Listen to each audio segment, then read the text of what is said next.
नमस्कार दोस्तों, बहुत बहुत स्वागत है आपका कार्यक्रम में। दोस्तों, आज हम अपने कार्यक्रम में एक बहुत ही ज़रूरी विषय पर चर्चा करेंगे। दोस्तों, भारत में महिलाओं में स्तन कैंसर के मामलों में एक चिंताजनक वृद्धि देखी जा रही है और जागरूकता की कमी के कारण बहुत सी महिलाएं इसके लक्षण भी देर से पहचान पाती हैं। तो आज इसी विषय पर बात करने के लिए हमारे साथ हैं डॉक्टर सेवा रत्नम जी, और आप एंडो सर्जरी डिपार्टमेंट से हैं। सर, बहुत बहुत स्वागत है सबसे पहले तो आपका हमारे कार्यक्रम में। नमस्कार जी, thank you so much for the introduction. जी सर, सबसे पहले मैं आपसे ये पूछना चाहूंगी कि क्या सब स्तन की बीमारी स्तन कैंसर होती है? मैम, ये बहुत इम्पोर्टेंट प्रश्न है क्योंकि 80 to 85% कैंसर नहीं होता, कोई बड़ा खतरा वाला चीज़ नहीं होता है।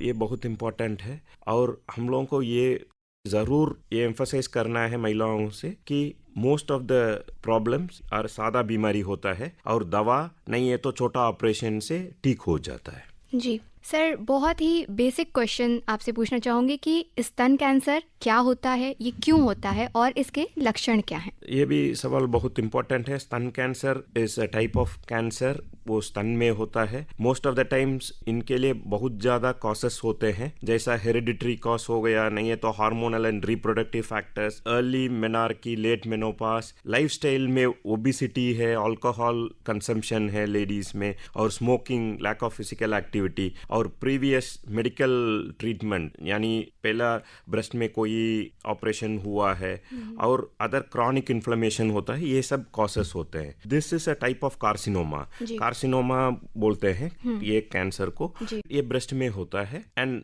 कोई भी महिला है उसके लिए ये कैंसर आ सकता है, so we have to be prepared for that. Sir, स्तन कैंसर के कितने प्रकार होते हैं, मतलब how many types of cancers are there? Okay, see actually carcinoma हमने बताया, वैसे भी सार्कोमा हो सकता है और मेलिग्नेंट फिलॉइड्स हो सकता है। इवन कार्सिनोमा कॉमनेस्ट कैंसर होता है स्तन में, उसमें भी depending on the hormonal receptors ज्यादातर हो सकता है। हम लोग 4 रिसेप्टर्स को देखते हैं, एक तो ईस्ट्रोजन रिसेप्टर, प्रोजेस्टेरोन रिसेप्टर और HER2 न्यू K67, ये चारों का बायोप्सी करने के बाद तो उसमें टाइप्स होता है, जैसा luminal A, luminal B, triple negative and HER2 enriched करके। एंड कुछ कैंसर्स ज़्यादा फेवरेबल आउटकम होता है, कुछ में हम लोगों को ज़्यादा मेहनत करना पड़ता है। जी सर, अगर एज ग्रुप की बात करें तो कौन सी महिलाओं को इसका खतरा ज़्यादा होता है? आपने पहला भी एक प्रश्न पूछा था, क्या लक्षण होता है?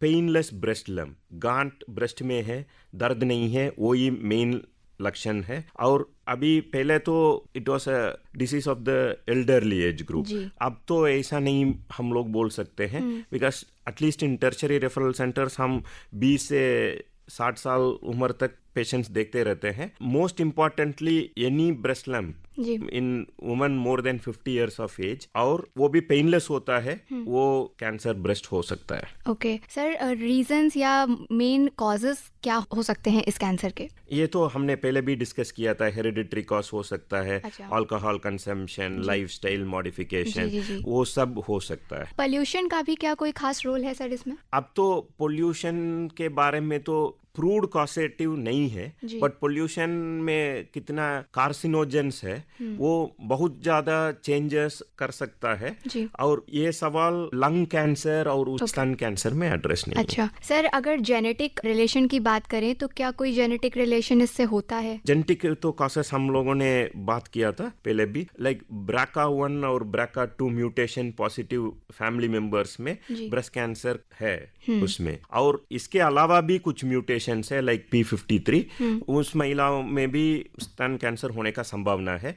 परिवार में 2-3 लोगों को ब्रेस्ट कैंसर है, फिर तो ब्रेस्ट कैंसर दूसरा जनरेशन में बहुत जल्दी आने का संभावना है, उसके लिए जेनेटिक टेस्टिंग भी अवेलेबल है। अच्छा सर, जैसे लक्षण की बात करें तो क्या कुछ लंप जैसा लगता है, या क्या शुरुआती लक्षण होते हैं कि हमें ये पता चल जाए कि क्या ये कैंसर हो सकता है? ये तो बहुत इम्पोर्टेंट सवाल है। पहला तो हम लोगों को पता ये होना चाहिए, कोई भी महिला अपना स्तन को स्वयं परीक्षण 30 साल से शुरू करें। स्वयं परीक्षण में गांठें 1 सेंटीमीटर के ऊपर है वो पकड़ में आ जाता है, जैसा पकड़ में आ गया फिर तो कोई भी ब्रेस्ट सर्जन यानी ऑन्कोलॉजिस्ट को वो कंसल्ट कर सकते हैं। स्तन में बदलाव, निपल अंदर जाना, निपल में खून आना, ये सब भी ब्रेस्ट कैंसर का लक्षण हो सकता है। और चमड़ी में चेंजेस, ब्रेस्ट का चमड़ी में चेंजेस भी ब्रेस्ट कैंसर का लक्षण हो सकता है। इसलिए मोस्ट इम्पॉर्टेंट ये है कि स्तन स्वयं परीक्षण, नहीं है तो एटलीस्ट स्तन का अल्ट्रासाउंड, नहीं है तो मैमोग्राफी साल में एक बार करना उचित है। जी सर, क्या इसकी जो शुरुआत होती है किसी पेन से होती है, या क्या शुरुआत में हम कुछ पेन फील करते हैं? वो ये मैडम हमने आपको कुछ देर पहले भी बताया था, स्तन का कैंसर का लंप पेनलेस होता है। अच्छा। इसीलिए बहुत औरतों उसको इग्नोर कर देते हैं और पूरा लेट स्टेजेस में कंसल्ट करते हैं। इसीलिए स्तन स्वयं परीक्षण करना बहुत बहुत महत्वपूर्ण है इसमें पकड़ने में। बिकॉज स्वयं परीक्षण ऐसा चीज है, 5 मिनट का टाइम स्वयं अपने आप को डॉक्टर बन के परीक्षण करना है। और एटलीस्ट किसके पास इतना रूम व्यवस्था नहीं है, वो नहाने के टाइम पे भी अपना स्तन को परीक्षण करके देख सकते हैं। डॉक्टर साहब, अगर टेस्ट और स्क्रीनिंग मेथड्स की बात करें तो इसको पहचानने में कौन कौन सी टेस्ट या स्क्रीनिंग मेथड्स होते हैं? पहला आपका स्तन में एक गांठ पता चल गया, फिर तो आप एक डॉक्टर को कंसल्ट करेंगे। डॉक्टर ट्रिपल एग्जामिनेशन करते हैं। इसका मतलब है कि डॉक्टर ने पहला स्तन को परीक्षण करके देखा और उसके बाद एक अल्ट्रासाउंड, नहीं है तो मैमोग्राफी किया, फिर तो एक सुई का टेस्ट किया।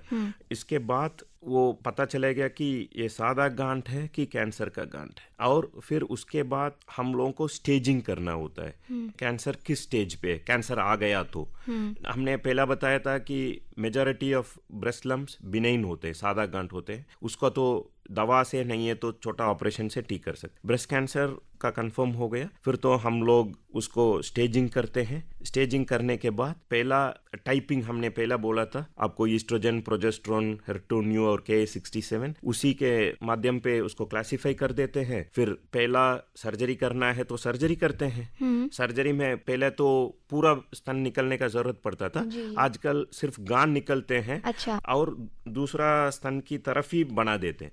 इसको ब्रेस्ट ऑन्कोप्लास्टी सर्जरी बोलते हैं। अच्छा। इसलिए मोस्ट औरतों को ये डर नहीं होना चाहिए कि पूरा स्तन को निकाल देंगे। आज का जमाने में ऑन्कोप्लास्टिक ब्रेस्ट सर्जरी वो बोला जाता है, वो किया जाता है। दोनों स्तन जैसा है पहला उसका आकार था वैसा ही दिखेगा उसको। इलाज के बाद क्या ऐसा हो सकता है कि दोबारा कैंसर होने की भी कोई संभावना हो? वो एक्चुअली दोबारा कोई भी कैंसर है तो दोबारा होने का संभावना तो रहता है, बट एक्चुअली जैसा आपने पहला सवाल पूछा था, किसी ने अच्छा सर्जरी और उसके बाद chemotherapy, radiotherapy, targeted therapy, hormonal therapy सब कुछ ले लिया, फिर तो वापस आने का संभावना बहुत कम है। और रेगुलर पहला साल में हम लोग बोलते हैं 3 महीने के एक बार हमसे कंसल्ट करें, और दूसरा साल से 6 महीने के एक बार, 5 साल कैंसर फ्री रह जाते हैं, फिर तो दोबारा वापस आने का संभावना बहुत बहुत कम हो जाती है। डॉक्टर साहब, इससे बचाव के लिए आप क्या सजेस्ट करेंगे कि कौन कौन से नियमित चेकअप करवानी चाहिए? बचाव का मतलब है कि जेनेटिक प्रीडिस्पोजिशन इज देयर, फिर तो कैंसर होने का संभावना ज्यादा होता है। नहीं है तो गुड लाइफस्टाइल मॉडिफिकेशन, सही वेट, खाना पीना में और सही वेट, और स्वयं परीक्षण, because that can detect breast cancer at an most earliest stage. At least 1 centimetre lump भी पकड़ में आ जाता है। और कभी भी ऐसा कोई भी लंप पकड़ में आया, नहीं है तो खून आ रहा है निपल से, नहीं है तो ब्रेस्ट ऊपर वाला चमड़ी में कुछ चेंजेस आया, फिर तो तुरंत डॉक्टर को कंसल्ट करना उचित है। जी डॉक्टर साहब, अब चलते चलते आप महिलाओं को स्तन कैंसर के लिए अवेयर करने के लिए क्या सजेस्ट करेंगे कि क्या करना चाहिए? ब्रेस्ट कैंसर अवेयरनेस के लिए हम लोग बहुत ज़्यादा प्रोग्राम करते हैं। जी। जैसा आज इस प्रोग्राम किसी ने सुन लिया, जी। और हमारा एक वेबसाइट है sgpjbreastcancer.org, उसमें स्तन स्वयं परीक्षण के बारे में कैसा करना है उसमें हिंदी में दिया हुआ है, वीडियो में भी अवेलेबल है। वो एटलीस्ट 5-6 और औरतों को ये सिखा दें। इसी में हम लोग ब्रेस्ट कैंसर अवेयर बन गए, फिर तो अर्ली स्टेज में डिटेक्ट हो जाएगा और हम लोग कुछ इसमें उसको जल्दी ट्रीट भी कर सकते हैं। जी डॉक्टर साहब, आप हमारे स्टूडियो में आए और आपने इतनी अहम जानकारियां हमसे साझा करी ब्रेस्ट कैंसर से रिलेटेड। बहुत बहुत आपका धन्यवाद। थैंक यू मैडम, धन्यवाद।